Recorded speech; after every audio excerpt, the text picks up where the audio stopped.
नमस्कार, स्वागत है आज के नए आनंद पॉडकास्ट में। आज हम बच्चों के स्वस्थ परवरिश और उनके स्वस्थ मनोविज्ञान पर आनंद से बातचीत करेंगे। जिन मित्रों ने चैनल को अभी तक सब्सक्राइब नहीं किया है, वो चैनल को जरूर सब्सक्राइब कर लें। आइए शुरू करते हैं। प्रणाम आनंद। प्रणाम। आनंद, आज का जो मनोविज्ञान है वो बोलता है कि जो बच्चों का ब्रेन डेवलपमेंट है उसका 90% 5 वर्ष की आयु तक हो जाता है। तो इस चीज़ को अगर हम देखें तो परवरिश और परिवेश का जो अंतर संबंध है उसको हम कैसे समझ सकते हैं? बात तो देखिए, अगर चाइल्ड साइकोलॉजी की करी जाए तो सही ही है। और एक बच्चा जो आगे जाकर एक वयस्क बनेगा और समाज में एक अपनी जिम्मेदार भूमिका निभाएगा, जो उसका जीन है, उसकी जो जेनेटिक फॉर्मिंग है, जेनेटिक कंडीशनिंग है, उसने काफ़ी हद तक तय कर दिया है उसका एक व्यक्तित्व। तो वो तो उसको माता पिता से आया है, मिल गया है। अब जो परिवेश है वो परिवेश बनेगा अप टू डेट कंडीशनिंग, क्षण प्रतिक्षण की कंडीशनिंग। तो मूलतः देखा जाए जो जेनेटिक कंडीशनिंग है उसमें तो बहुत कुछ किया नहीं जा सकता, वो तो माता पिता से जो आ गई सो आ गई। लेकिन जो परिवेशगत कंडीशनिंग हुई उस पर काम किया जा सकता है। तो बच्चों का जो विकास देखा जाए, उनकी 7 वर्ष की आयु तक जो मनोविज्ञान कहता है बहुत हद तक हो जाता है, वो सच है। लेकिन उसमें हम परिवेश को, जो उनके चारों तरफ का वातावरण है, उसको अधिक से अधिक सुंदर और स्वस्थ बनाकर उस अधिकतम प्रतिशत को, जो 75% हो सकता है, 90% हो सकता है, ये तो आंकड़े हैं, गणित स्टैटिस्टिक्स है। कई जगह मनोविज्ञान कहता है 70% फॉर्म हो जाता है, फिर बाकी 30% होता है। तुमने कहा 90% हो जाता है, 10% फॉर्म होता है। तो ये स्टैटिस्टिक्स है। हम मोटा मोटा मान लेते हैं 70% फॉर्म हो जाता है 7 साल में। 70%, 70% बहुत है। तो 70% में भी अगर हम 80-20 का रेशियो ले लें कि 80% उनकी जेनेटिक कंडीशनिंग हावी हो रही होगी और 20% जो परिवेशगत चीज़ें होंगी। परिवेशगत चीज़ों पर हमेशा काम किया जा सकता है, जिस पर काम करना चाहिए पेरेंट्स को। अभी का आनंद अगर देखें, जैसे जब बच्चा जब पैदा हो जाता है तो जब जॉइंट फैमिली रहती है उसमें तो ये होता है कि अगर जो उनके पेरेंट्स हैं बच्चे के, वो जॉब भी कर रहे हैं तो दिक्कत नहीं होती है। दादा दादी और कई लोग हैं जो बच्चे को संभाल लेते हैं। लेकिन न्यूक्लियर फैमिली में काफ़ी दिक्कत होती है, जगह कुछ लोग हेल्पर रख लेते हैं और कुछ पेरेंट्स क्या करते हैं कि मोबाइल दे देते हैं, मतलब उसके सामने कुछ शॉर्ट्स चला देंगे या कुछ भी, ताकि बच्चा खाना खा ले। तो क्या जो दायित्व है कि बस केवल खाना दे देना या उसको बड़ा कर देना इतना ही है? कहीं न कहीं ये देखा जाए तो कंडीशनिंग को खराब भी तो कर रहा है ना, फ़ोन दे देना। बहुत सारी चीज़ें कंडीशनिंग को ख़राब कर रही होती हैं। और एक बच्चे को संसार में लाना, मैं समझता हूँ बहुत बड़ा उत्तरदायित्व होना चाहिए। हमने आज तक इस पर विचार नहीं किया। अभी जितने बच्चे हैं वो बस खेल खिलवाड़ में आ जाते हैं। स्त्री पुरुष अपने संबंधों में गए और उनकी उप उत्पत्ति, बाई प्रोडक्ट बच्चे बन जाते हैं। वो बच्चे एक सचेतन चुनाव नहीं है। आ जाते हैं तो बच्चे सुंदर होते हैं, अच्छे होते हैं, तो बच्चों के साथ फिर व्यक्ति को अच्छा लगता है तो आगे उनके साथ वो यात्रा करता है। लेकिन चूंकि वो सचेतन चुनाव नहीं है तो वो उनके साथ सचेतन व्यवहार भी नहीं कर पाता। तो प्राथमिक तो शिक्षा ये होनी चाहिए हर परिवार में कि बच्चे को संसार में लाना एक सचेतन चुनाव हो कि आप एक पूरी जीवंत सत्ता को इस संसार में ला रहे हैं, तो उसको आप वो सब स्वस्थ वातावरण दे पाएँ जिसका वो अधिकारी है, तब तो ठीक है। और मैं ये नहीं कहता हूँ बच्चों को नहीं लाना चाहिए। जैसे एक अतिरेकवादी व्यवस्था हो जाती है, वो कहते हैं बच्चों को लाओ ही नहीं, क्योंकि बच्चे प्रसन्नता का स्रोत हैं। बच्चे संसार में आते हैं तो अपने साथ प्रसन्नता लाते हैं, बच्चे अपने साथ आह्लाद लाते हैं, बच्चे अपने साथ भविष्य की नई उम्मीद लाते हैं।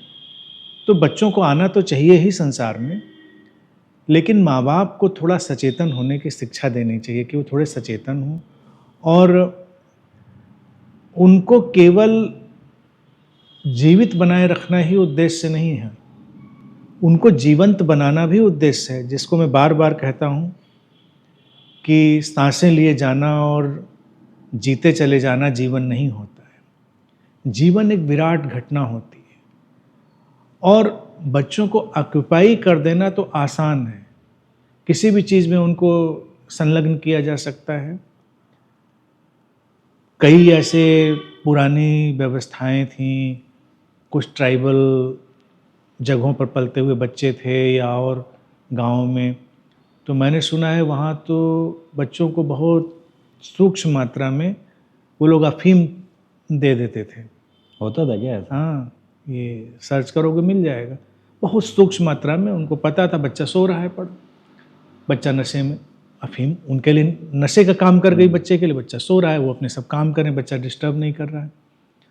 अब इसी चीज़ को जब कोई मोबाइल देता है, स्क्रीन पर उसका एक्सपोजर करता है, तो वही बच्चे को अफीम ही दे रहा है, बल्कि अफीम से ज़्यादा खतरनाक चीज़ दे रहा है। अफीम ने तो उसके शरीर को ही सुलाया था। ये जो मोबाइल की स्क्रीन और ये चलता हुआ सेंसलेस कंटेंट होता है, ये बच्चे के मन को भी सुला देता है। बच्चा को पाइए, उसको तो अभी पता ही नहीं क्या हो सकता है, उसको हम जिस चीज़ का एक्सपोजर देंगे वो उस चीज़ के लिए एक्सपोज्ड हो जाएगा।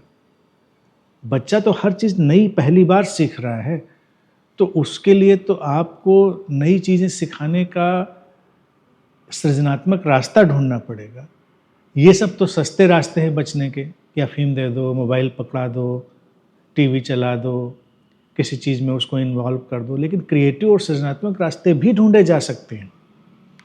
आपने 2 चीज़ कहा इसमें, सचेतन चुनाव और जीवंत बनाना चाहिए। इसको कैसे कर सकते हैं? सचेतन चुनाव कैसा होना चाहिए?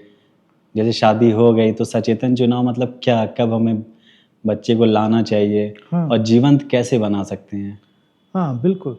सचेतन चुनाव के लिए देखिए यही हो सकता है कि अब स्त्री पुरुष जब विवाह में जाएंगे तो वो शारीरिक संबंधों में जाएंगे जिनकी निष्पत्ति संतान के रूप में हो सकती है, नहीं भी हो सकती है। तो वो एक्सीडेंटली हों, अनचाहे हों, इसके बजाय सचेतन रूप से चुनाव किया जाए कि हमको अब संतान चाहिए। कभी कभी किसी को नहीं चाहिए, उसका मन नहीं है, वो भयग्रस्त हो सकता है या किसी समस्या से जूझता हुआ हो सकता है, तो उसको रुकना चाहिए। जब वो तैयार कर पाए अपने आप को, उसको लगे कि हाँ मैं अब संतान के साथ स्वस्थ व्यवहार करने के लिए तैयार हूँ, तो उसको सचेतन चुनाव करना चाहिए। अब हम लाने के लिए तैयार हैं। रहा सवाल जीवंतता बढ़ाने का, तो जीवंतता बढ़ाने के लिए हम एक फूल की जीवंतता कैसे बढ़ाते हैं? उसको खाद, हवा, पानी देकर। हम फूल की जीवंतता कोई कलर पेंट करके या फूल को कोई फैंसी कपड़े पहनाकर नहीं बढ़ाते हैं, या फूल के आगे हम बांसुरी बजाकर या पियानो बजाकर उसकी जीवंतता नहीं बढ़ाते। कई लोगों को लगता है ऐसा करने से फूल से ज़्यादा जीवंत हो जाते हैं। ऐसा नहीं होता। फूल जीवंत होता है, उनको ठीक खाद दो, पानी दो, हवा मिले उनको। जब उनको सपोर्ट की ज़रूरत हो तब उनको सपोर्ट दिया जाए, और जब सपोर्ट की ज़रूरत ना हो तो सपोर्ट हटा लिया जाए। जब शाखें लचक रही हों, सहारा दे दिया जाए, शाखें सशक्त हो गई हों, उनको ऊपर बढ़ने दिया जाए। तो बच्चे भी ऐसे पौधों की तरह हैं जिनको हमारे अटेंशन की खाद चाहिए, जिनके ऊपर हम अपना अटेंशन दे पाए। अब लोग वैसे ही इतने टेंशन में हैं कि अटेंशन कहाँ से लाएं?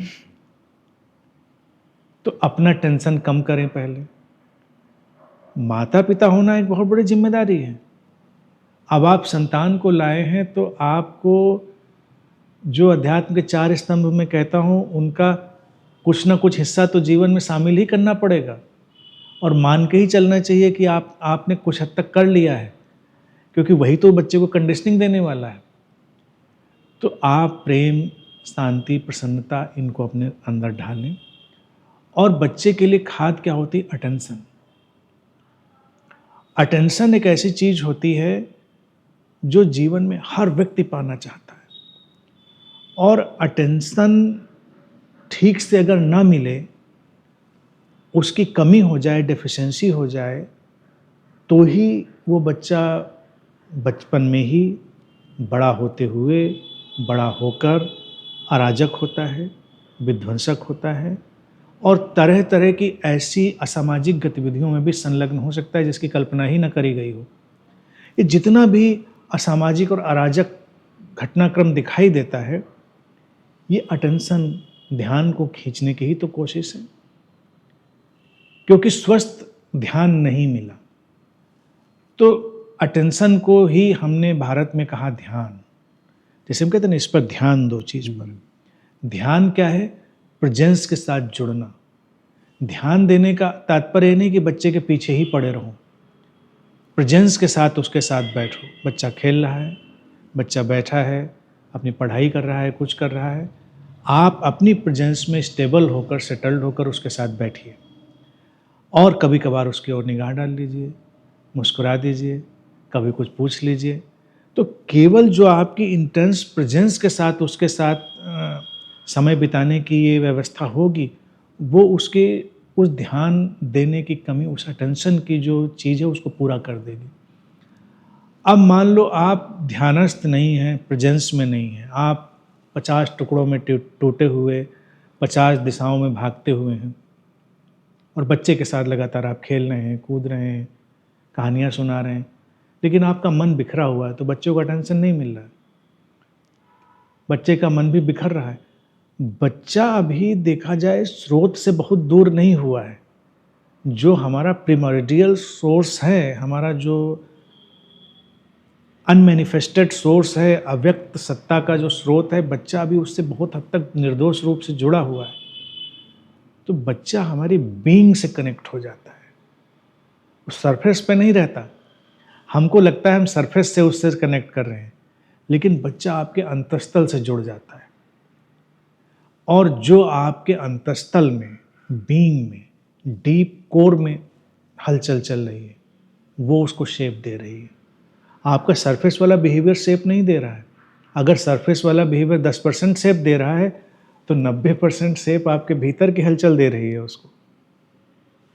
क्या बात है निशी। अभी हाल में ही एक ADHD करके एक सिंड्रोम चला है बच्चों में, जिसका रीज़न सबसे ज़्यादा बताया जाता है कि फ़ोन देखना उसके स्क्रीन एक्सपोजर से होता है। Attention deficit hyper activity disorder, जो अभी आप पूरा समझा रहे हैं। अच्छा। और ये आपने इतनी गहराई से उसका सॉल्यूशन दिया है, जो अभी ऐसा मतलब लोग समझा नहीं पाए हैं अभी तक ऐसा, कि कई लोग पेरेंट्स जो होते हैं वो टुकड़ों टुकड़ों पे ध्यान देते हैं।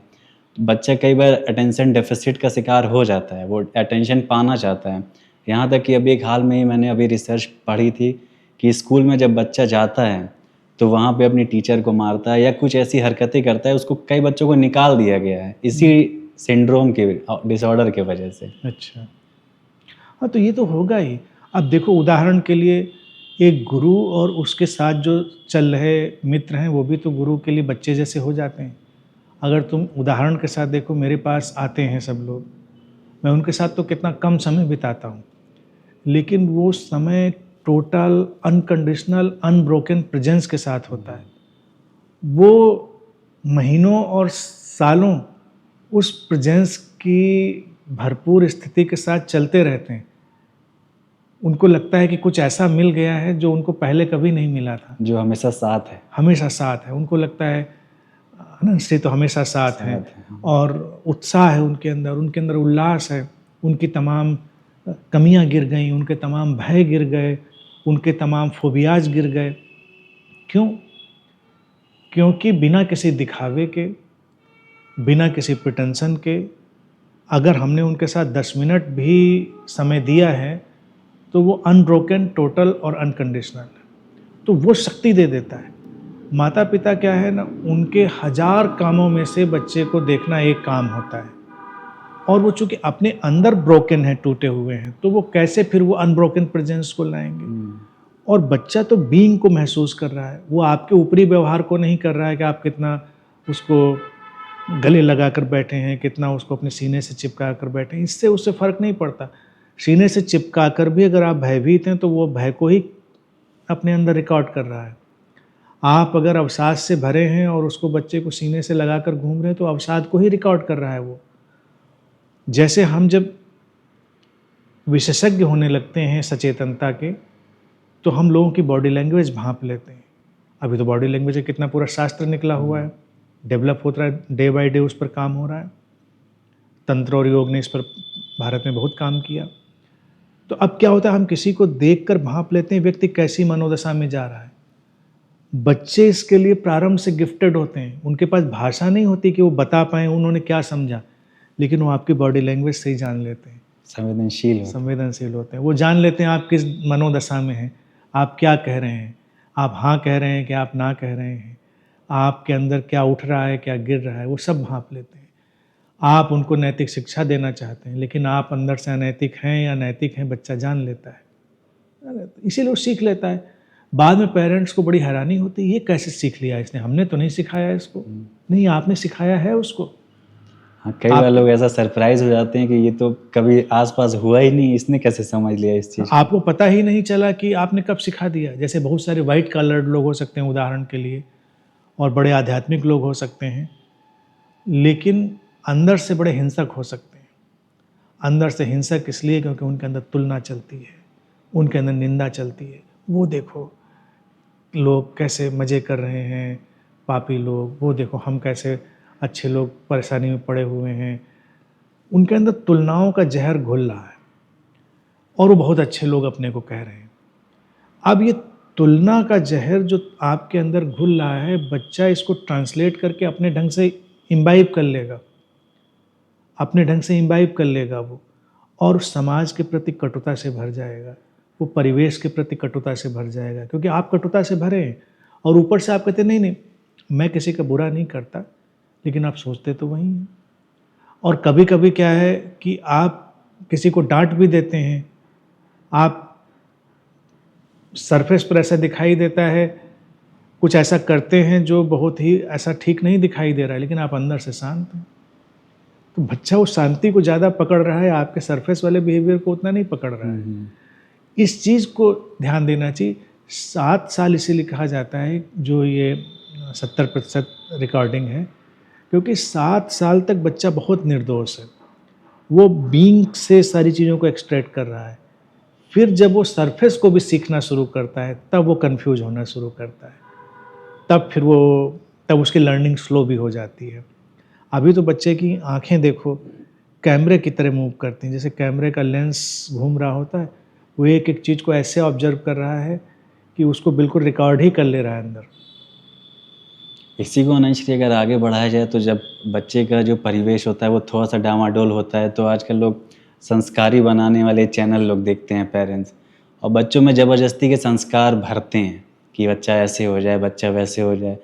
लेकिन आपसे मैंने एक बार सुना था कि जैसे आपके पिताजी का जो व्यवहार था वो एकदम अवघड़ स्वरूप था उनका व्यवहार, लेकिन देखा जाए तो आप एकदम स्वतंत्र थे उससे, और अपनी आंतरिक खिलावट में, वो तो रेयर एग्जाम्पल आपका हो गया, लेकिन उस परिदृश्य से अगर इसको समझा जाए, बिल्कुल उसको रख सकते हैं बात को। देखिए, संस्कारी बनाने के लिए आप किसी संस्कारी बाबा को लाए, संस्कारी चैनल को। बच्चे की आँख इतनी निर्दोष है, वो जानती है संस्कार बताने वाला कितना असंस्कारी है। उसकी आँख पहचानती है। बाबा जी बैठकर उसको संस्कार सिखा रहे हैं, और बच्चे की आँख पहचान रही है कि इनके अंदर कितना असंस्कार चल रहा है। ये सब बच्चे पे काम नहीं करता है कि आप उसको ये सब दिखाएंगे, उसको मंदिर मंदिर घुमाएंगे, उसको कथा सुनाएंगे। जो कथा सुना रहा है, बच्चे के प्राण उसके अंदर उतर जाएंगे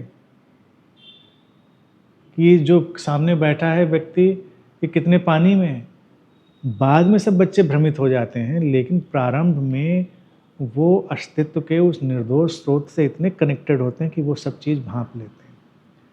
मेरा उदाहरण जो कहा, अब जैसे मेरे पिताजी थे, तो यूँ तो बिल्कुल अवघड़ जैसे थे, बहुत मतलब नहीं रखने वाले, लेकिन प्यार तो करते थे वो भरपूर।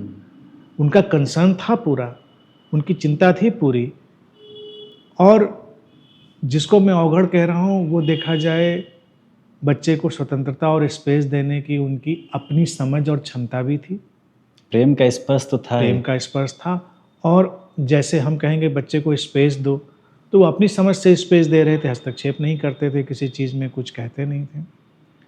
लेकिन ध्यान तो उनका होगा, अटेंशन उनका पूरा होगा, और संभवतः उनके अंदर अपनी एक प्रेजेंस भी होगी जिसने उस बाल मन को स्वस्थ बनाए रखा, उसको सशक्त बनाए रखा। तो होना यही चाहिए कि जो पेरेंट्स हैं वो बच्चों को स्पेस दें। लेकिन आज स्पेस के नाम पर क्या होता है, उनको स्पेस के नाम पर भी कॉन्सेप्ट दिया जाता है कि बच्चे कुछ भी करें हम उनको स्पेस देते हैं। कुछ भी करने का मतलब स्पेस नहीं है। स्पेस है कि देखो बच्चे ठीक से विकसित होते चले जाएं, रुकावट ना आए। लेकिन आप अनुभवी हैं तो आपको ये भी दिखाई देना चाहिए कि अगर कोई रास्ता गलत हो रहा है, बच्चे को तो अभी समझ नहीं है, तो आज़ादी आप नहीं दे सकते हैं उसको, तो वहाँ पर आपको उसे बताना भी पड़ेगा कि ऐसे ऐसे चीज़ें जाएं। आपने पौधा उगाया, अब पौधे की डाल झुक गई, झुककर वो ज़मीन की तरफ बढ़ने लग गई, उसको बढ़ना ऊपर चाहिए था। आप कहेंगे कि नहीं मैं इसको छेड़ूं क्यों डाल को, उसकी आज़ादी बढ़ने देने की, तो बेचारा ज़मीन पे घिसट के बढ़ जाएगा, अपने मौलिक रूप में नहीं बढ़ पाएगा। तो वहाँ पर आपको उसको थोड़ा खींच कर सपोर्ट देना पड़ता है, बांधना भी पड़ता है उसको डोरी से किसी सपोर्ट में। तो इसी तरह से बच्चों को कभी कभी थोड़ा खींचना भी पड़ता है, थोड़ा बांधना भी पड़ता है, उनको भी नहीं पता है सब कुछ क्या सही है क्या गलत है। फिर इसके ऊपर सर्वोपरि आपने जीवन में कुछ सर्वोत्तम जाना है कि नहीं जाना है, श्रेष्ठतम जाना है कि नहीं जाना है। तो आज़ादी के साथ साथ बच्चों को वो शेयर भी करना पड़ेगा, शेयर भी करना पड़ेगा।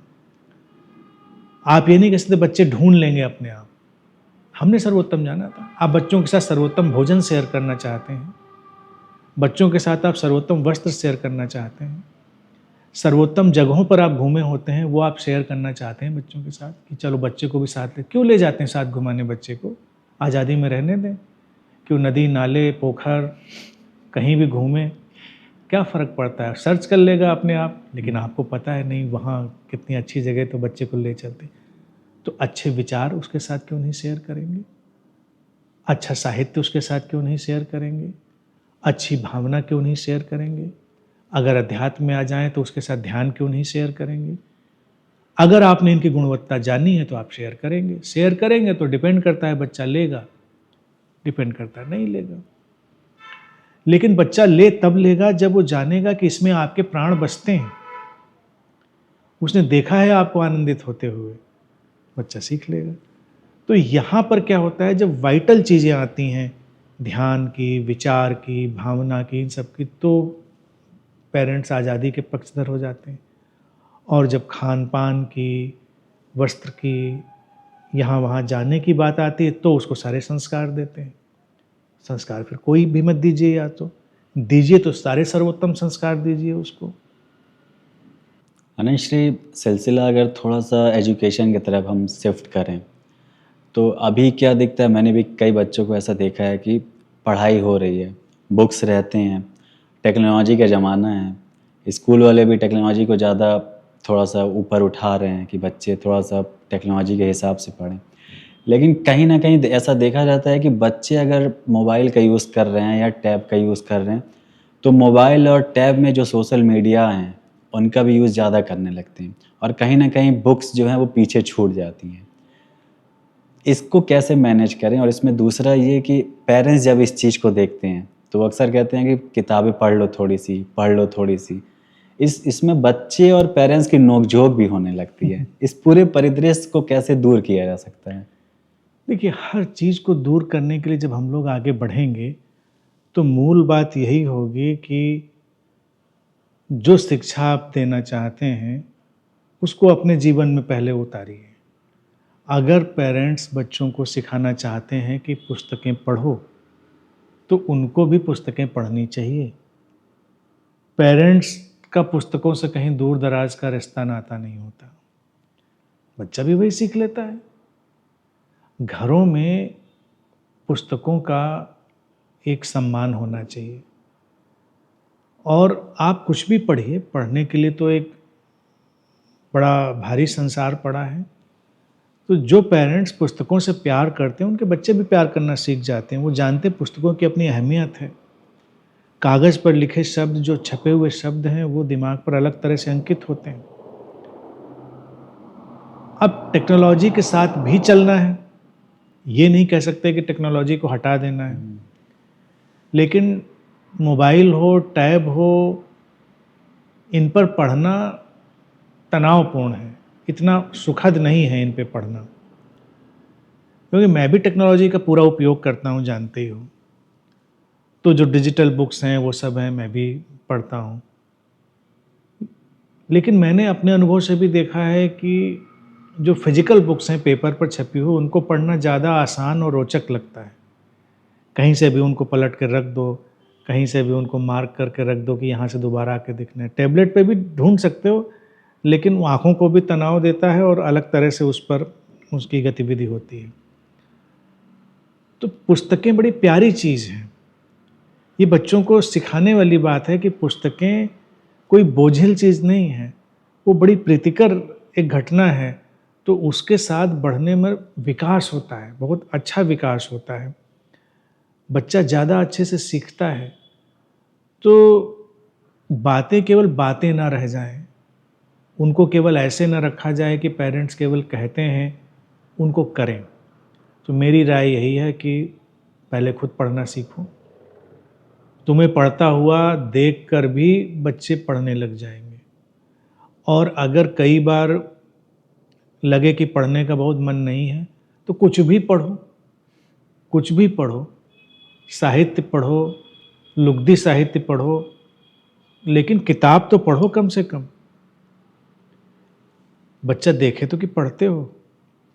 और फिर टेक्नोलॉजी का क्रिएटिव उपयोग सिखाओ उसको, बच्चे को टेक्नोलॉजी का क्रिएटिव उपयोग करे वो। सोशल मीडिया भी बुरा नहीं है, सोशल मीडिया भी अच्छा है, लेकिन सोशल मीडिया से भी ज़रूरी जो रियल सोशलाइजेशन है वो बच्चे को सिखाओ। रियल सोशलाइजेशन सिखाने के लिए रियल सोशलाइजेशन पहले खुद अपने जीवन में लाना पड़ेगा। मिलो जुलो लोगों से, जिंदा लोगों से मिलने जुलने की खुशी अनुभव करो। बच्चे को जिंदा लोगों से मिलने जुलने की खुशी दो। नहीं तो ये डिजिटल मीटिंग्स का कोई जीवन में महत्व तो होता नहीं। ये लाइक्स के पीछे भागती दुनिया और ये कमेंट्स के पीछे भागती दुनिया, इसका कोई महत्व तो होता नहीं। आज के समय में तो यही चलता है, हो है सोए जो अल्गोरिदम रच रखा। जो सोशल मीडिया के अल्गोरिदम ने रचा हुआ है वही होगा। कितने लाइक आ जाएंगे, कितने कमेंट्स आ जाएंगे, तुम्हारे हाथ में है ही नहीं। लेकिन उससे बनेगा बिगड़ेगा क्या? उससे कुछ बनेगा बिगड़ेगा तो है नहीं। चार जिंदा आदमी अगर प्यार से मिलते हैं जीवन में, वो ज़्यादा सुखद स्थिति होती है, बजाय कि 4 लाख लोग लाइक करते हैं तुम्हारी फ़ोटो या तुम्हारी किसी बात को सोशल मीडिया पे। सोशल मीडिया एक क्रिएटिव टूल है, लेकिन उससे भी ज़्यादा वो एक इल्यूजन है। मैं बुराई उसकी नहीं करता, समर्थन में रहता हूँ, लेकिन इल्यूजन को इल्यूजन जानना ही उससे मुक्ति है। बच्चा तो भी नहीं जान पाएगा, लेकिन बड़े हैं वो जानते हैं, तो कम से कम उसको ये चीज़ बताएं, सिखाएं। और मान लीजिए पेरेंट्स ही जैसे बुक पढ़ने में इंटरेस्ट ना लेते हो, या समय ना हो उनके पास, या कोई सोशल मीडिया क्रिएटिव यूज़ ना कर पाते हो, तो ऐसे लोगों को क्या करना चाहिए? जेन्युइनली प्रोत्साहित करें। अगर जेन्युइनली उनके पास समय नहीं है, जेन्युइनली उनके पास अभिरुचि नहीं है, तो वो कम से कम इस बात में यकीन तो करें जेन्युइनली कि पुस्तकें बड़ी महत्वपूर्ण होती हैं। टेक्स्ट बुक ही नहीं, हर पुस्तक महत्वपूर्ण होती है। साहित्य की पुस्तक हो, विज्ञान की पुस्तक हो, कोई भी पुस्तक हो, सब महत्वपूर्ण होती हैं। ये उनको कम से कम अपने अंदर भरपूर संवेदनशीलता से भरोसा होना चाहिए। और इस भरोसे के साथ जब वो पूरे निष्ठा और प्यार से बच्चे से कहेंगे बेटा पढ़ लो, तो पढ़ लेगा। फिर लौट के इस उदाहरण को मैं अपने ऊपर लाऊंगा। मेरे पिताजी ने मुझे हजारों पुस्तकें दी पढ़ने के लिए। वो इतने ज़्यादा पढ़े लिखे नहीं थे, वो बहुत नहीं पढ़ते थे, पढ़ते थे, ऐसा नहीं उनका किताबों से सरोकार नहीं था, लेकिन गीता प्रेस की जो किताबें होती हैं, गीता प्रेस का हमारे यहाँ पूरा भंडार लगा हुआ था। अब वो गीता प्रेस की जिस जिल्द में वो छपी किस पुस्तकें होती थी, मुझे उनसे पता नहीं क्यों बहुत लगाव नहीं पैदा हो पाया। तो कभी वो पढ़ते रहे होंगे क्योंकि गीता प्रेस की तमाम पुस्तकें मेरे पास थी। लेकिन जब मैंने होश संभाला और मैंने देखा, तो मैंने अपने पिताजी को भगवत गीता और एक आध और ऐसे जो स्पिरिचुअल टेक्स्ट हैं वही पढ़ते हुए देखा, और कोई बहुत ज़्यादा पुस्तकें पढ़ते हुए नहीं देखा। लेकिन उन्होंने मुझे उपलब्ध कराई, क्योंकि उनकी कहीं ना कहीं से भरपूर निष्ठा होगी कि किताबें मूल्यवान और महत्वपूर्ण होती हैं, और वहाँ से मैंने पढ़ना सीखा। वो सिलसिला इतना गया, हजारों हजारों किताबें मैं पढ़ता चला गया। फिर लाइब्रेरीज़ में जब बड़ा होकर चला गया तो ढूंढ ढूंढ के सब पढ़ता चला गया। तो वो प्यार पैदा हुआ, और वो इसलिए उदाहरण ये जो मैं दे रहा हूँ कि पढ़ो ये ज़रूरी नहीं है, निष्ठा ज़रूरी है, उसके प्रति मूल्य की जो भावना है वो ज़रूरी है। ये बच्चे सीख लेते हैं, और सोशल मीडिया का भी क्रिएटिव उपयोग भी बच्चे सीख लेते हैं, ऐसा नहीं कि नहीं सीखते हैं, लेकिन पहले जीवन में क्रिएटिव उपयोग तो उनको पता हो, और जीवन में जीवन का महत्व सबसे पहले डालना चाहिए। जीवन में जीवन का महत्व यही है कि जीवित लोगों के साथ मिलना।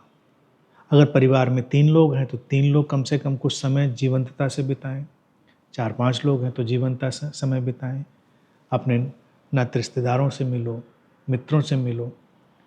अगर बच्चे को लेकर किसी शॉपिंग मॉल में घूमने जाते हो, बच्चे को लेकर किसी टूरिस्ट प्लेस पर घूमने जाते हो, तो बच्चा जीवंतता नहीं सीखेगा। वो न्यूट्रल प्लेसेज है, वो फेसलेस फेसेस वाला वर्ल्ड है।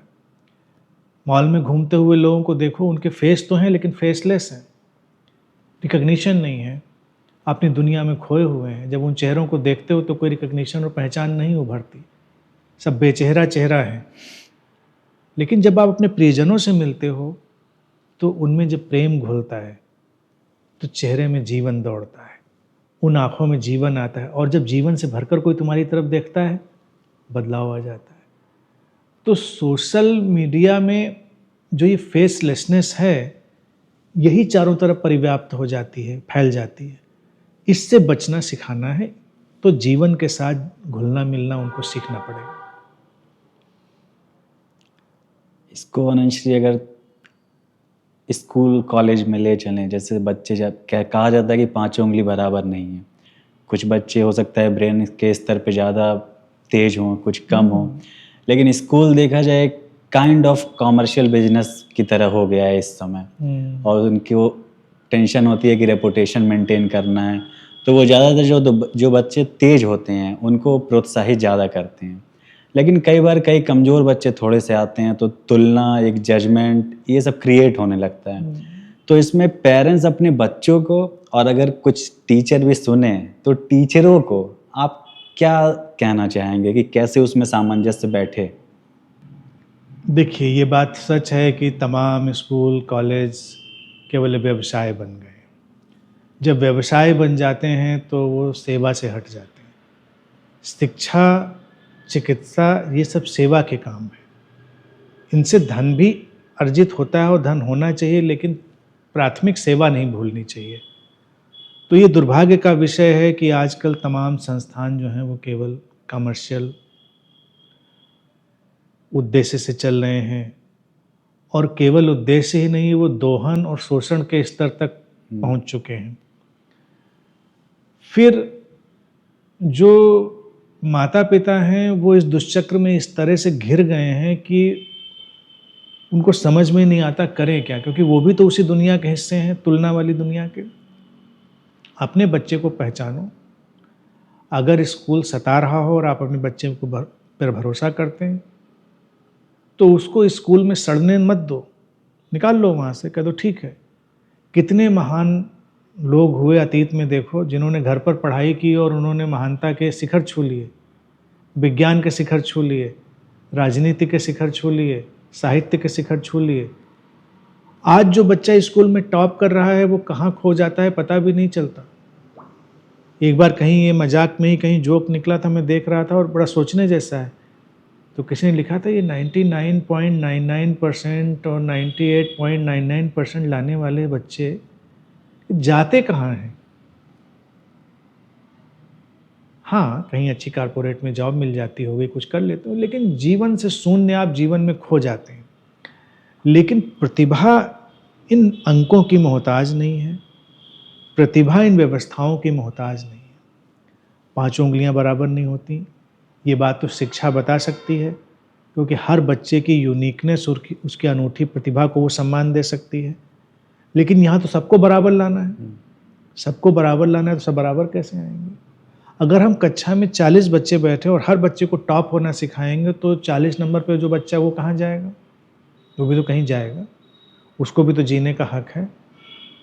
हम ऐसा समाज बना रहे हैं जिसमें हमको लगता है जो 3 बच्चों ने टॉप किया है, फर्स्ट, सेकंड, थर्ड, इनको जीने का हक है, और बाकी जो 40वें नंबर पर है उसको जीने का हक ही नहीं। जैसे कि ऐसा ही चल ही रहा है। ऐसा चल रहा है। फिर बच्चों में सुसाइडल टेंडेंसीज आती हैं, बच्चों में आत्मघात की वृत्तियाँ आती हैं।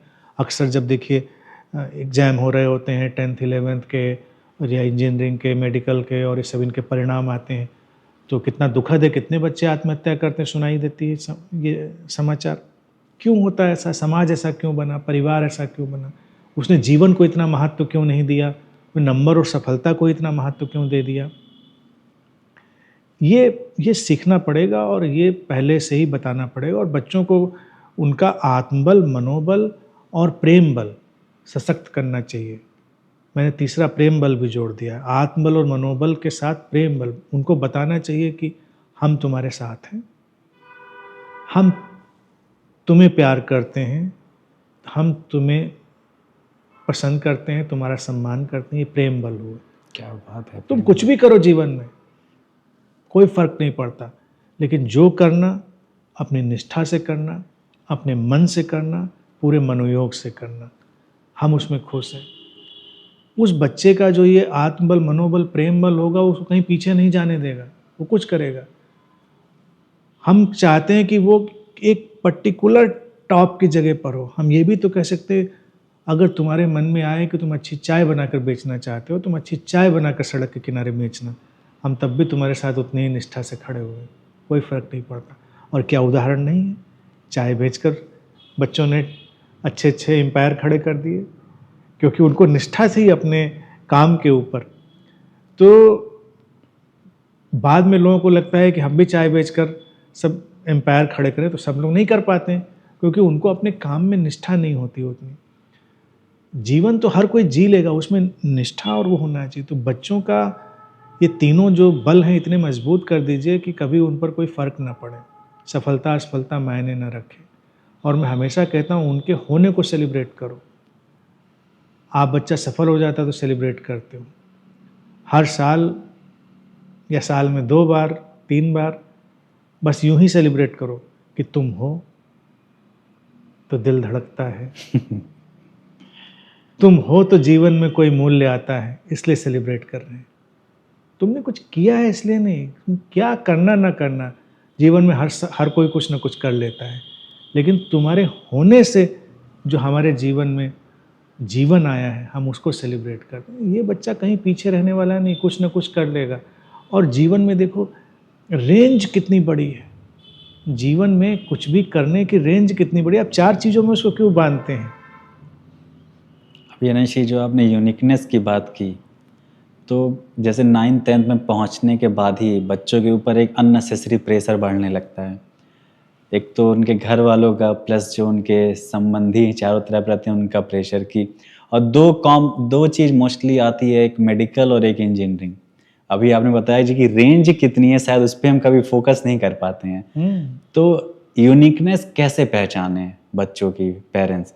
कई बार होता है कि बच्चे अगर इंट्रोवर्ट हैं तो वो कुछ कह नहीं पाते हैं, और एक्सट्रोवर्ट हैं कभी कभी वो इतना कह देते हैं कि पेरेंट्स के सर के ऊपर से निकल जाता है। तो इनको कैसे समझा जाए?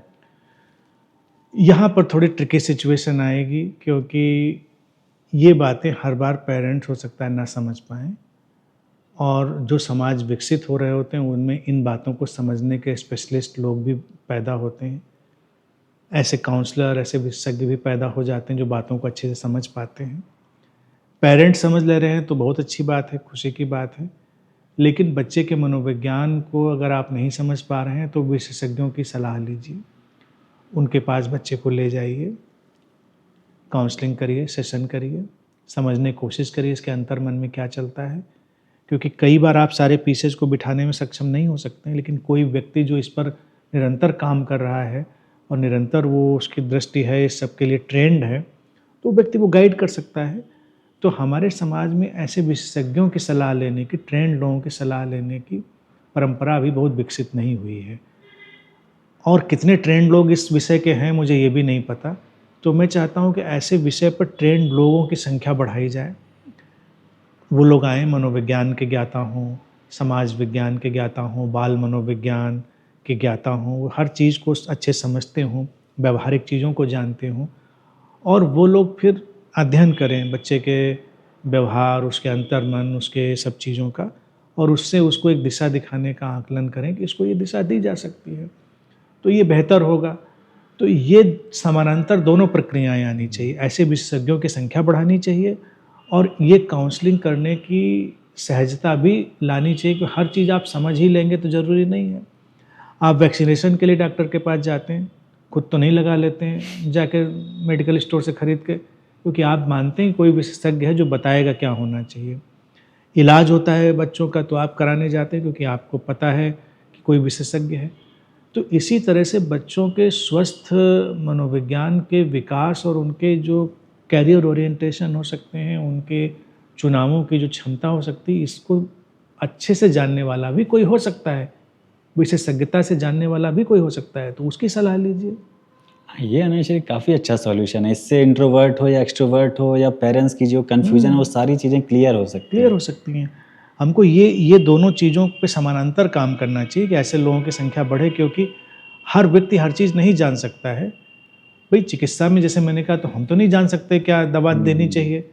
तो इसी तरह से जब बच्चा 10 बातें बोलता है, तो 10 बात में से पेरेंट्स कैसे अनुमान लगा ले कि ये इसका डीप साइकोलॉजी है जो कह रही है कि ये इस तरफ जाएगा, ये काम करेगा। कोई बच्चा, जैसे डॉक्टर इंजीनियर की बात आई, वो उसमें जाकर बड़ा खुश हो सकता है। अब बहुत सारी रेंज हो गई, वो पायलट हो जाए। कोई बच्चा अच्छी ब्रेड बनाकर, अच्छा पिज़्ज़ा बनाकर भी बड़ा खुश हो सकता है। कोई डांस करके खुश हो सकता है, कोई अभिनय करके खुश हो सकता है। ये पता लगाना पड़ेगा ना। और फिर मैं कहता हूँ कि चलो बच्चे को एक नॉर्म पे विकसित होने दो, और ये स्वतंत्रता रखो कि वो उम्र के किसी भी मुकाम पर अगर अपने रुझान को खोज सकता है, तो जब रुझान को खोजे तो उसको सहयोग दो, उसको उसमें सहायता दो कि ठीक है, तुमने खोजा, तुमको अच्छा लगता है, कोई बात नहीं।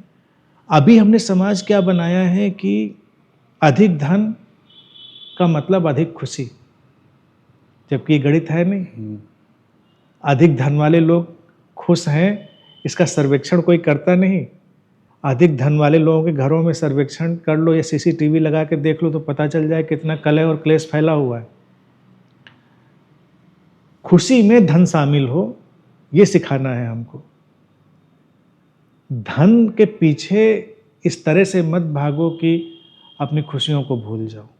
धन जरूरी है, बच्चे को बताओ धन जरूरी है, लेकिन अपनी खुशियों को ढूंढना भी जरूरी है। कई बार कम धन में अपने मनपसंद काम को करते हुए तुम बहुत खुश हो सकते हो, और कई बार अपनी नापसंदगी का काम करते हुए बहुत बड़े धन में होकर भी तुम नाखुश हो सकते हो।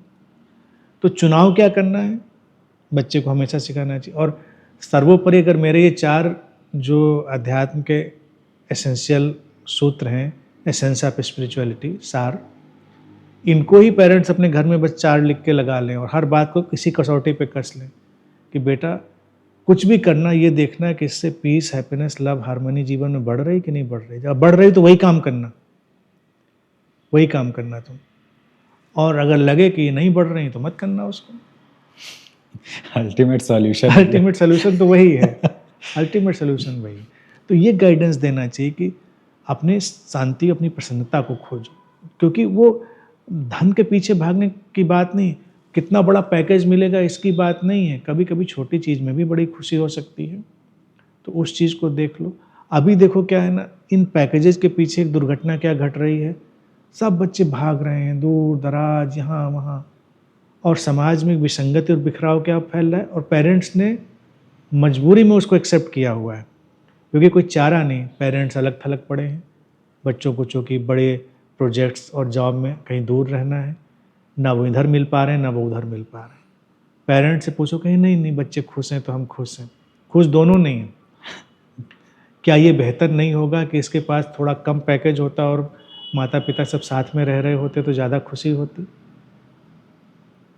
अगर माता पिता सक्षम है, खुश हैं, तब तो कोई बात नहीं, लेकिन कई कंडीशंस ऐसी हो सकती हैं साथ में रह के आपको हो सकता है ज़्यादा खुशी होती, तो रह लो साथ में, कम पैकेज भी चलेगा।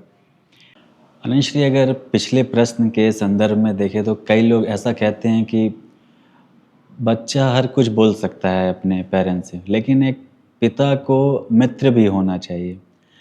तो एक पिता पिता भी रहे और मित्र भी रहे, इसको कैसे देख सकते हैं, समझ सकते हैं? ये ट्रिकी सिचुएशन है। पिता और माता और पिता भी रहना है और मित्र भी होना है। ना वो खालिस मित्र बन सकते हैं ना खालिस माता पिता बन सकते हैं, तो तनाव पैदा होगा।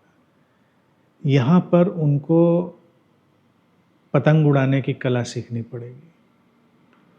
कब डोर को ढील देनी है, कब डोर को खींच लेना है, तब पतंग उड़ती है।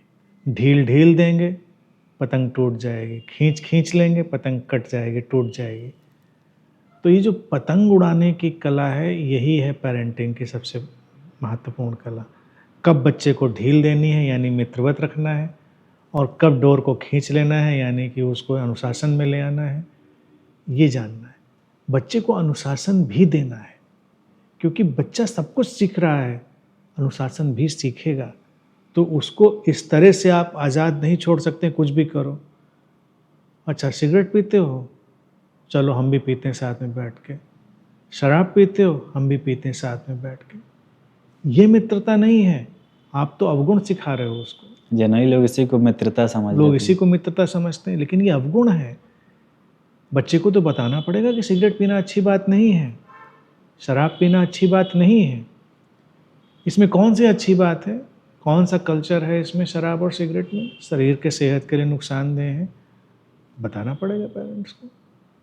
और मैं तो चाहूँगा कोई पेरेंट्स भी ना पिएं, उनके स्वास्थ्य के लिए भी नुकसानदेह है।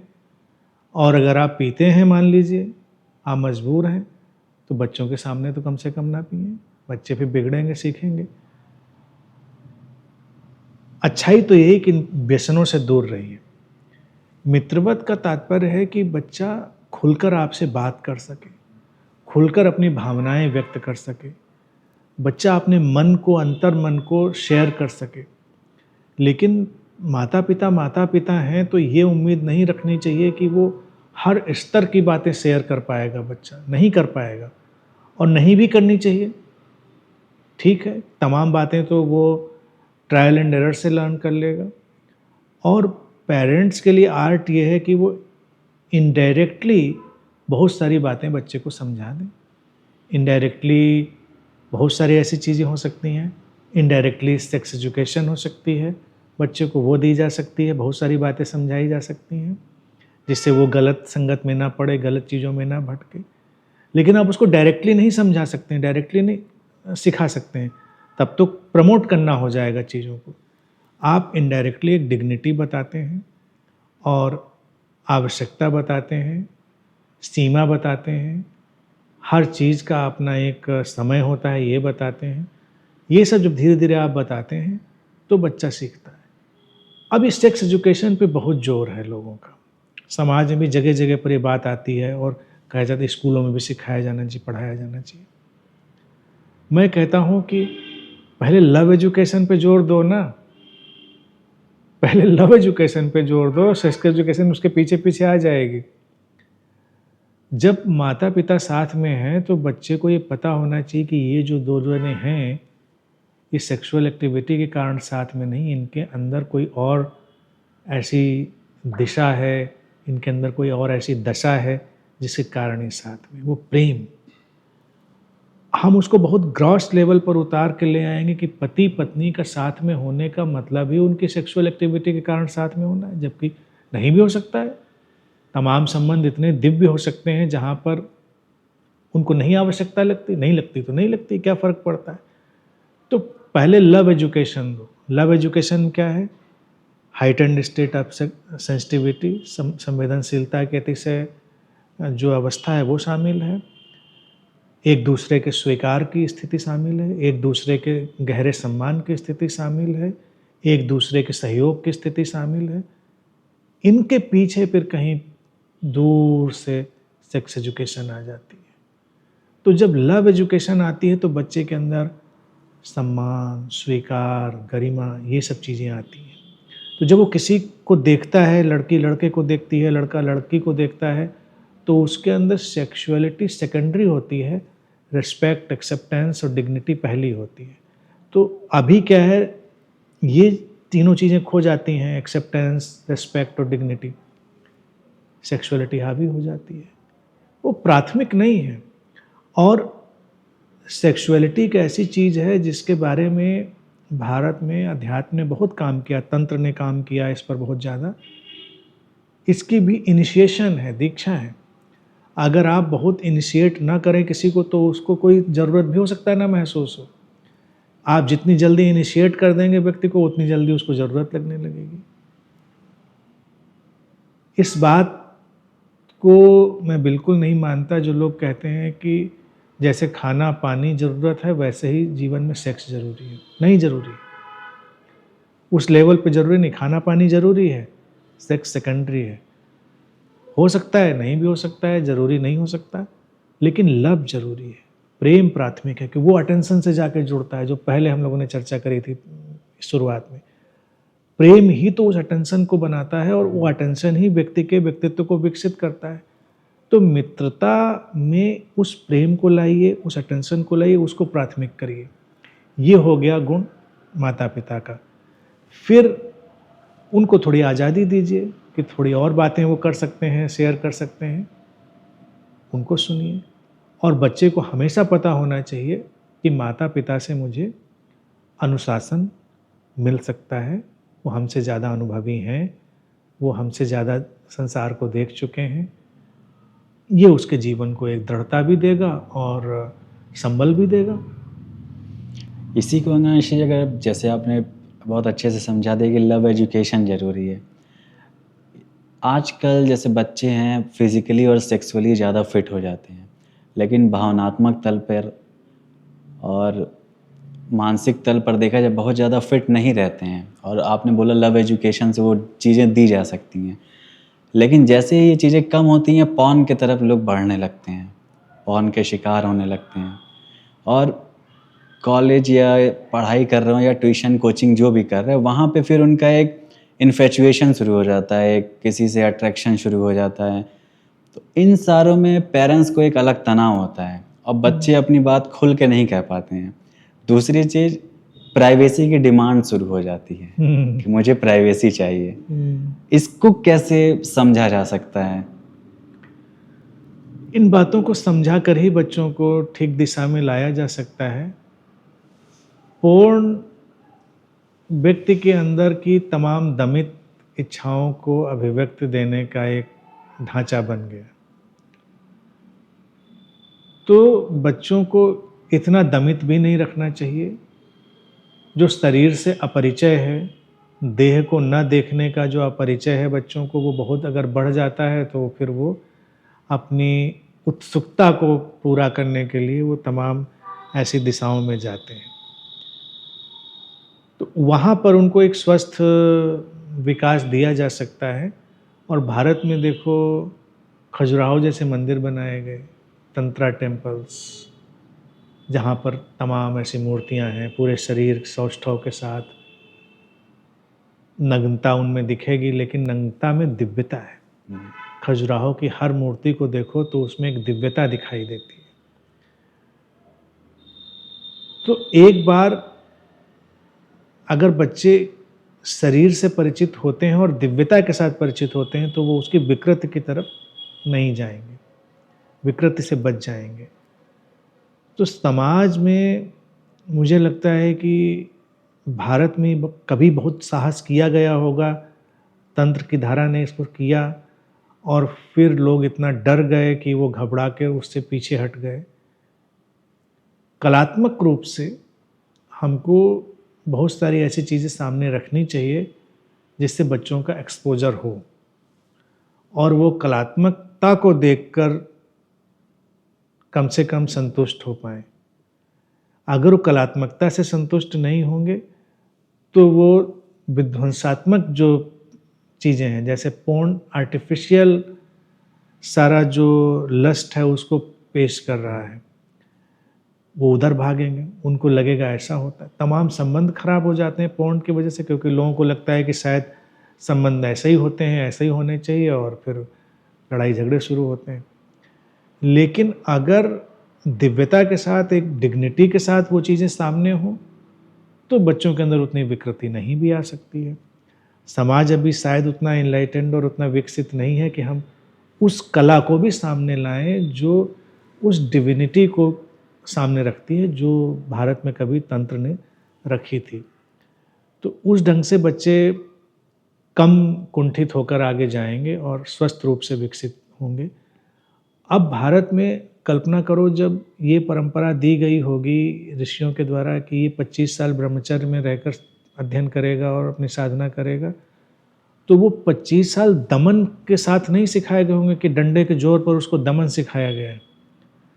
उसको एक्सपोज़र भी रहा होगा, उसको समझ भी रही होगी, लेकिन उसको ये बता दिया गया होगा कि ये इतना भी ज़रूरी नहीं है कि इसके लिए तुम तमाम चीज़ें खराब करो, अपनी पढ़ाई खराब करो, अपनी जो समझ की यात्रा है उसको खराब करो।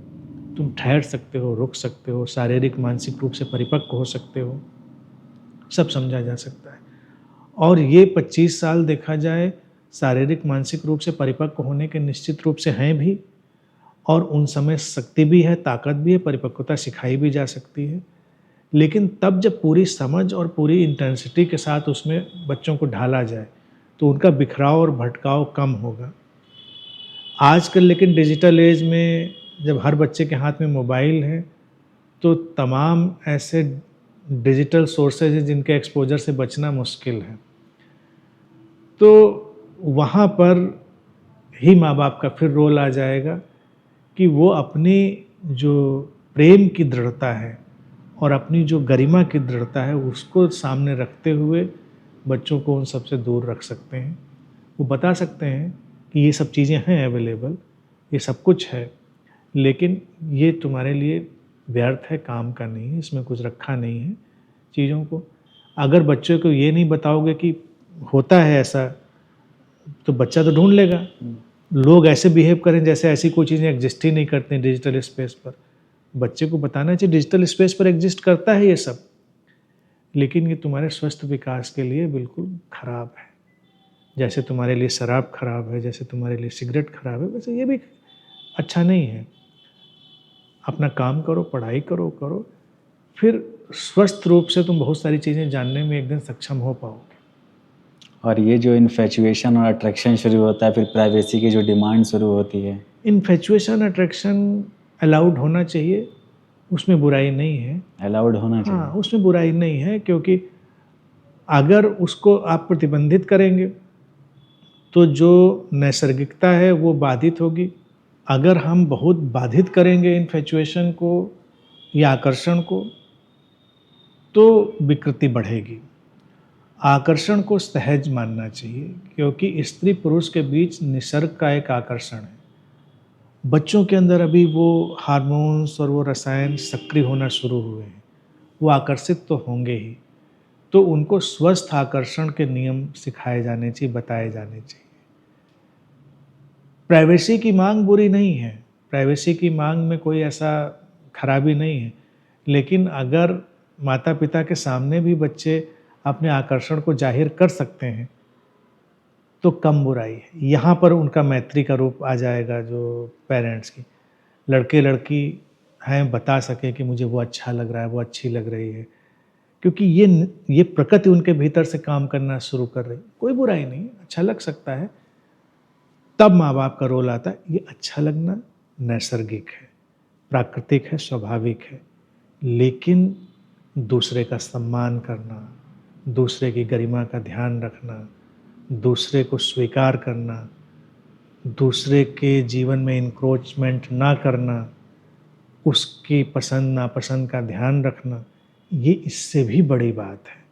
तो तुम इन बातों का ध्यान रखोगे, तुम अपने आकर्षण के साथ चल सकते हो। हो सकता है तब तुम्हारा ये आकर्षण और सुंदर बन जाए, हो सकता है बड़े अच्छे संबंध में निर्मित हो जाए, तो बच्चे को लगेगा हाँ ये तो और खूबसूरत चीज़ हो सकती है। स्वस्थ आकर्षण। स्वस्थ आकर्षण हो गया। हमने मना नहीं किया, हमने कहा ठीक है, एक्सप्लोर करो, स्वस्थ आकर्षण की तरफ जा सकते हो। तो बच्चे छुपाएंगे नहीं तो वो स्वस्थ की तरफ बढ़ सकते हैं, नहीं तो फिर छुप कर जाएंगे, फिर वो एक्सप्लोरेशन उनके नेगेटिव तरफ चले जाएंगे। और हमको ये आज़ादी उनको रखनी चाहिए, फिर बच्चों को बताना चाहिए कि और ये हर चीज़ आकर्षण की किसी अंजाम तक पहुँचे ये भी ज़रूरी नहीं, दिल भी टूटेंगे। कभी तुम किसी को पसंद करोगे, तुम्हें ज़रूरी नहीं पसंद करे, तो उसके लिए आग्रही मत हो, क्योंकि दूसरे की भी अपनी पसंद नापसंद होती है। तो अगर तुम किसी को पसंद करते हो, बड़ी अच्छी बात है, और कोई वो तुम्हें पसंद नहीं करता है या करती है, वो भी अच्छी बात है, स्वीकार कर लो उसको, रिस्पेक्ट करो उसके एक दूसरे की पसंद नापसंद का। तो ये बच्चे फिर इतने डिग्निफाइड लाइफ में जाएंगे, ना ये लड़ाई झगड़े करने वाले होंगे, ना एसिड फेंकने वाले होंगे। नहीं तो जब हम दमित करेंगे तो फिर यही बच्चे मारपीट करने वाले, एसिड फेंकने वाले सब वो बनते हैं।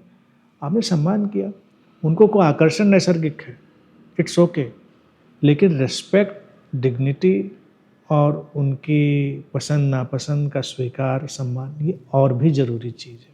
ये बताना चाहिए, ये बिल्कुल खुल के उनको समझाना चाहिए। आज नंशी इतनी नई नई चीज़ें निकल के आ रही हैं। लास्ट क्वेश्चन जो नंशी है कि एक्सपेक्टेशन, रिस्पेक्ट और जो लव होता है, पेरेंट्स और बच्चे आपस में कैसे इसको देखें, एक्सपेक्टेशन को, रिस्पेक्ट को। कई बार पेरेंट्स बहुत ज़्यादा हावी होने लगते हैं अपनी एक्सपेक्टेशन को लेके, कई बार बच्चे अपनी एक्सपेक्टेशन को उनसे जाहिर करने में बहुत ज़्यादा एग्रेसिव हो जाते हैं। रेस्पेक्ट कहाँ तक, जैसे कई बार होता है कि बच्चे एक एज के बाद आके पेरेंट्स की रेस्पेक्ट भूल जाते हैं, जनरली कहने लगते हैं तुमने क्या किया मेरे लिए।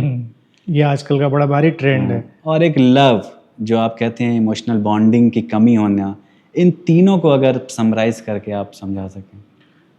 ये देखिए वातावरण बनाने की बात है, समाज पूरा वातावरण बनाए, इसका साहित्य वातावरण बनाए, सिनेमा वातावरण बनाए, जो कुछ सोशल मीडिया पे चलता है वो वातावरण बनाए, परिवारों में वातावरण हो जहाँ पर सम्मान सिखाया जाए। मैं समझता हूँ जब माता पिता ने एक संतान को जन्म दिया तो उन्होंने अपना बहुत बड़ा उत्तरदायित्व पूरा कर दिया, और उन्होंने परवरिश करी एक सीमा तक, उन्होंने अपना उत्तरदायित्व निभाया। तो किसी बच्चे को ये कहने का हक नहीं बनता तुमने मेरे लिए किया ही क्या है। उन्होंने जन्म दिया, तुमको पाला, बड़ा किया, तो इतनी ही बात पर जीवन पर्यंत अपने माता पिता का सम्मान करना, उनका ध्यान रखना, ये कर्तव्य बन जाता है।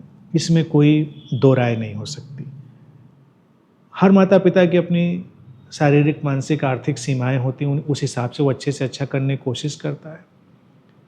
रहा सवाल फिर एक्सपेक्टेशन का, माता पिता को अपने बच्चों को अपने अहंकार की यात्रा नहीं बनानी चाहिए, अपनी इच्छाओं के विस्तार का इंस्ट्रूमेंट नहीं बनाना चाहिए। सामान्यतः क्या होता है, जो बच्चे हैं वो पेरेंट्स के ईगो का एक्सटेंशन हो जाते हैं, उनके डिजायर्स का एक्सटेंशन हो जाते हैं। वो नहीं बनाना है, उनको एक स्वतंत्र व्यक्तित्व, स्वतंत्र सत्ता में रहने देना है कि एक स्वतंत्र जीवंत सत्ता है। तुम्हें अपना जीवन जीना था, जिया, तुमने अपनी महत्वाकांक्षाएं पूरी करी तो अपनी आकांक्षाएं पूरी करी। उनको बच्चों पे मत थोपो, उनको अपने ढंग से जीने दो, और उनको जो सहयोग कर सकते हो वो करो। इसके उलट बच्चों को भी देखना चाहिए, बच्चों को भी अपनी आकांक्षाएं, अपनी महत्वाकांक्षाएं, अपनी दमित भावनाएं पेरेंट्स के ऊपर इम्पोज नहीं करनी चाहिए। उनकी अपनी ज़िंदगी, उनको अपनी ज़िंदगी जीने देना चाहिए। समाज में ऐसा नहीं कि माँ बाप बच्चों को नियंत्रित करते हैं, बच्चे भी माँ बाप को कितना नियंत्रित करते हैं। एक उम्र के बाद बच्चे तय करने लगते हैं कि माँ बाप कहाँ जाएंगे, माँ बाप क्या करेंगे, क्या खाएंगे, कहाँ बैठेंगे, उनका फ्रेंड सर्कल क्या होगा, क्या नहीं होगा। कोई बच्चा नहीं तय कर सकता। माँ बाप अपना ज़िंदगी तय करें, बच्चे अपनी सृजनात्मक ढंग से ज़िंदगी तय करें। एक्सपेक्टेशन रखना बुरा नहीं है, एक्सपेक्टेशन को बहुत सॉलिड बना देना बुरा है। एक्सपेक्टेशन लाइफ का पार्ट है, हमेशा रहेगी। एक्सपेक्टेशन जीवन से विदा नहीं हो सकती, लेकिन एक्सपेक्टेशंस तरल होनी चाहिए। जो आकांक्षाएं हैं वो तरल होनी चाहिए कि उनमें इम्प्रोवाइजेशन की गुंजाइश होनी चाहिए। अब तुम मुझसे बात करो तो मैं एक्सपेक्ट कर सकता हूँ कि तुम अच्छे से बात करो, तुम मुझसे एक्सपेक्ट कर सकते हो, इसमें कोई बुराई तो नहीं है। लेकिन अगर तुमने अच्छे से बात नहीं करी तो मेरे पास ये तरलता होनी चाहिए कि तुम्हारे अंदर क्या समस्या है, तुम्हारे अंदर क्या दुख, क्या तकलीफ़ है जो तुम अच्छे से बात नहीं कर पा रहे हो। तो उसको समझने के लिए एक विंडो ओपन होनी चाहिए और ये मानना चाहिए कि अगर व्यक्ति अच्छे से बात नहीं कर पा रहा है तो इसकी कोई तकलीफ़ होगी, ना कि ये बुरा व्यक्ति है। तो इस तरह से अगर कभी कभी माँ बाप गुस्सा करते हैं या माँ बाप किसी तरह से बच्चों के ऊपर हावी होने की कोशिश करते हैं, तो बच्चों को स्वस्थ रूप से देखना चाहिए। माँ बाप को कोई तकलीफ़ है, उनके जीवन में कोई अभाव है, वो नहीं समझ पा रहे हैं, इसलिए हमारे ऊपर इस तरह से दबाव डाल रहे हैं तमाम चीज़ों का। और इसी तरह से उलट माँ बाप को बच्चों के लिए समझना चाहिए। और फिर सर्वोपरि अगर बच्चों को कोई गिफ्ट देना है माँ बाप को, और वही उलट के बच्चों के ऊपर भी आएगा, पहला तो काम माँ बाप का। अगर फॉर्चुनेटली माँ बाप ने खूब धन अर्जित कर लिया है, फॉर्चुनेटली सारे माँ बाप नहीं कर पाएंगे तो वो अपने ढंग से रहें, ये उनके लिए मैं कह रहा हूँ। तो उनको बच्चों को कहना चाहिए कि तुम जीवन में अर्थ खोजना, तुम जीवन में सार्थक संभावना खोजना, तुम अपने निकट जाने की कोशिश करना। धन की चिंता मत करो, वो हमने अर्जित कर दिया है, वो तुम्हारे काम आ जाएगा। मैंने इतना मेहनत करी, तुम भी वही काम करो, क्योंकि धन तो ऑलरेडी रखा हुआ, उसका होना क्या है, तो इसकी कोई ज़रूरत नहीं। लेकिन तुम जीवन में अर्थ को खोजना, तुम अपने आप को खोजना, वो कह सकते हैं। लेकिन यही बात उलट के बच्चे माँ बाप को भी एक दिन कह सकते हैं। अगर बच्चे सक्षम हो गए हैं, उनके पास खूब धन आ गया है, तो अपने माता पिता से कह सकते थे, आपने जन्म लिया, जीवन जिया, हमारे लिए इतना किया, अब आप अपने सेल्फ रियलाइजेशन, अपने जीवन के अर्थ की तरफ जो भी आप करना चाहें करें, हमसे जो बन पड़ेगा हम सहयोग करेंगे आपके लिए। क्योंकि इस संसार से विदा हो जाएं और आप अपने जीवन में अर्थ न ढूंढ पाएँ, आप वो प्रसन्नता न ढूंढ पाएँ अपने जीवन में जो जीवन का आधार है, तो जीवन थोड़ा अधूरा रह जाएगा। हम क्या कर सकते हैं? जो हम कर सकते हैं हम करेंगे। बच्चे माँ बाप को आज़ादी दें, माँ बाप बच्चों को आज़ादी दें, तो सब कितना स्वस्थ एक मनोविज्ञान और स्वस्थ परवरिश का वातावरण बन जाएगा। क्या बात है निशी, आज का जो बातचीत है वो काफ़ी सुंदर रहा है। और देखा जाए तो हर एक छोटे प्रश्न जो उलझा के रखते हैं, सबका एक आंसर मिल गया है इसमें। और भी बातें होंगी तो उनको हम लोग विस्तार से फिर देख सकते हैं। प्रणाम मनीश्री।